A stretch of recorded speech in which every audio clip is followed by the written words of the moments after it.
Vamos falar agora de uma notícia voltada para a economia. O índice da construção civil, SINAP, do Amazonas, mostra que houve um aumento de 1,93% agora em março, em comparação com o mesmo mês de fevereiro. Já no índice, entre janeiro e março, a alta é de 3,45%. Já a variação acumulada dos últimos 12 meses registra 15,78% de aumento nos custos da construção civil do Estado. Esses são os dados mais recentes divulgados pelo IBGE.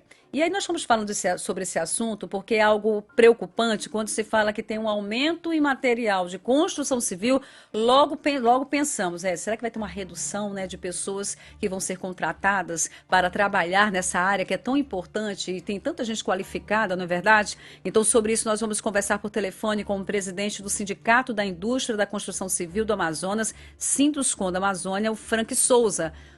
Boa tarde ainda, Frank? Boa tarde, seja Boa bem-vindo. tarde, uma satisfação poder falar aí para ele Brasil News, mais Brasil News, sobre Isso, a construção civil. exatamente. Eu já gostaria de perguntar para o senhor como é que o senhor vê essa questão aí da construção civil nesse patamar que nós acabamos de falar agora. Nós vemos com muita apreensão, né? É muito aumento ao mesmo tempo, né? E muito fator ao mesmo tempo que elevou os preços da construção civil, né?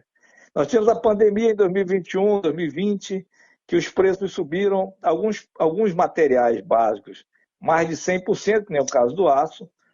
Aí tivemos o PVC, tinta, todos subiram na pandemia e se você for fazer uma média, subiu 45%, enquanto a mão de obra aí ficou em torno de 11% de aumento, né? Então, houve um desequilíbrio entre os preços dos materiais e o preço da mão de obra.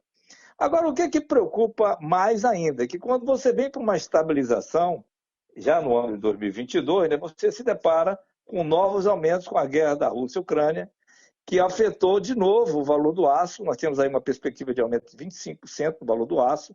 Cimento já subiu R$ 3 por saco.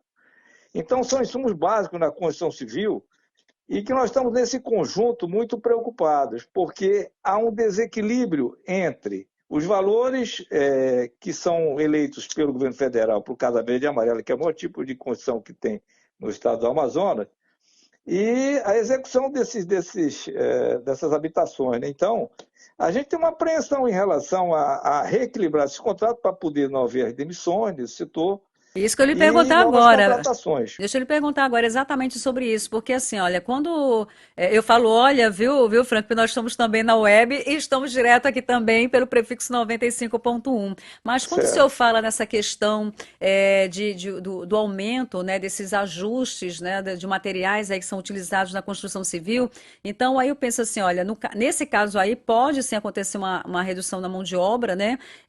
O que o senhor também está fazendo no resumo que o senhor está falando aí, o senhor está comentando também sobre isso, mas o senhor acha que pode ter também um outro tipo de reflexo econômico causado de repente, uma suspensão da construção de novos empreendimentos que já deveriam estar enganjados, já com tudo pronto para começar e uma situação como essa dá uma parada? Assim, né, o reflexo é imediato, né? Essa questão econômica, porque quando você, na construção civil, você faz muito com pouco dinheiro. Para cada 1 milhão investido em construção, você contrata 7,64 pessoas. E a cadeia que você, quando constrói, vai para a escola, hospital, comércio, indústria, você cria toda a cadeia. Economicamente, isso promove um ganho na cidade muito grande, né? Então, se você não consegue construir, não consegue contratar, não consegue evoluir, isso traz uma redução realmente na economia da cidade. Então, e aí assim, né? Quer dizer, o grande gargalo que nós temos economicamente é a redução do poder de compra do cidadão, né? Porque com essa inflação que está aí, juros altos, o preço da gasolina subiu 18%, o diesel 25%, tudo está atrelado ao transporte. Então, isso tudo reduz o poder de compra, consequentemente, se não houver venda, não há movimentação na economia. Presidente, em relação ao próprio sindicato, como é que o senhor vê essa questão assim? Tem algo que pode ser feito para reverter a situação? Como é que entra o sindicato, né, numa história como essa que pode trazer esses prejuízos para os trabalhadores e cada um representando uma família aqui na nossa cidade? Olha, na realidade, a gente trabalha em todas as frentes possíveis. Por exemplo, importação de aço através de de novas frentes, né? Porque o Brasil ele tem uma limitação, você não pode importar o gás. Então nós estamos fazendo importação para aço para reduzir esses preços. Nós estamos trabalhando com o governo federal para que, porque os preços aqui quem estabelece o preço do café verde e amarelo, o governo federal é o preço fechado. Então nós temos que fazer um reequilíbrio nesses contratos de forma que seja viável construir, consequentemente, não haver essas demissões. Então, tudo que a gente faz é ver essa redução possível para ser aplicada na construção civil de forma que viabilize tanto obras de infraestrutura, como obras comerciais, como obras imobiliárias. Por exemplo, asfalto. O governo reajusta asfalto a cada 3 meses. Negociação com o governo para reajustar de acordo com a proporcionalidade dos aumentos, né? Então, isso tudo faz com que você não contrate. E se caso você tenha esse equilíbrio, você mantém os empregos que estão aí, né? Ok. Bom, estou conversando aqui com o Frank Souza, que é presidente do Sindicato da Indústria da Construção Civil do Amazonas. Eu quero agradecer ao senhor por ter aceitado o nosso convite, por ter falado aqui conosco na Rádio Mais Brasil News Manaus, por ter dado essa explicação que é importante, né, para todo o setor e também para os trabalhadores voltados à construção civil. Muito obrigada ao senhor. Eu, da mesma forma, agradeço a oportunidade. Obrigado. Muito obrigada ao senhor.